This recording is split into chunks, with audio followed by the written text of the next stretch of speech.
in the small, isolated town of Ravenwood, nestled deep within the mist-shrouded forests of the Pacific Northwest, a darkness lurked beneath the surface, a darkness that hungered for blood and thrived on fear. It was on a moonless night, as the shadows danced beneath the flickering streetlights, that a group of teenagers dared to venture into the heart of the forest, their laughter echoing through the darkness as they sought the thrill of the unknown.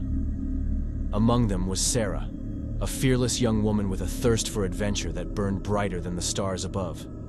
With her friends in tow, she led the way deeper into the woods, their footsteps muffled by the thick carpet of fallen leaves that blanketed the forest floor. But as they ventured deeper into the darkness, a sense of unease settled over the group, a feeling that they were being watched by eyes that glowed with a malevolent light. Still, they pressed on, driven by a reckless curiosity that blinded them to the dangers that lurked just beyond the trees.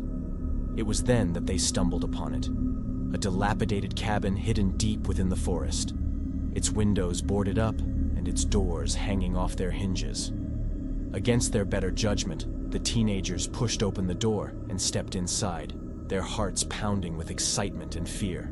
But as they explored the darkened interior of the cabin, they soon realized that they were not alone. Strange symbols adorned the walls, painted in blood that still glistened wetly in the dim light. And in the center of the room, surrounded by flickering candles, lay a grotesque altar fashioned from human bones.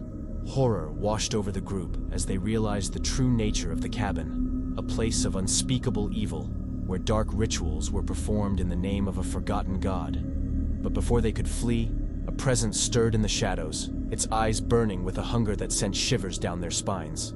With a deafening roar, the creature emerged from the darkness, a twisted abomination with jagged claws and a mouth filled with razor-sharp teeth. It lunged at the teenagers with a feral fury, its howls echoing through the forest as it tore through flesh and bone with savage abandon. Sarah watched in horror as her friends were torn apart before her eyes, their screams of agony drowned out by the creature's bloodthirsty roar. With nowhere left to run, she prepared to meet her own gruesome fate, resigned to the fact that she would never escape the darkness that had claimed her friends. But just as the creature closed in for the kill, a blinding light filled the cabin, banishing the darkness and sending the creature recoiling in agony. Through the haze of pain and fear, Sarah saw a figure emerge from the shadows, a lone survivor, armed with a weapon forged from silver and blessed by holy water. With a single stroke, the survivor dispatched the creature back to the depths of hell from whence it came, its screams of anguish echoing through the forest as it vanished into the darkness. And as the dawn broke over Ravenwood, Sarah emerged from the cabin, the sole survivor of a nightmare that would haunt her dreams for the rest of her days.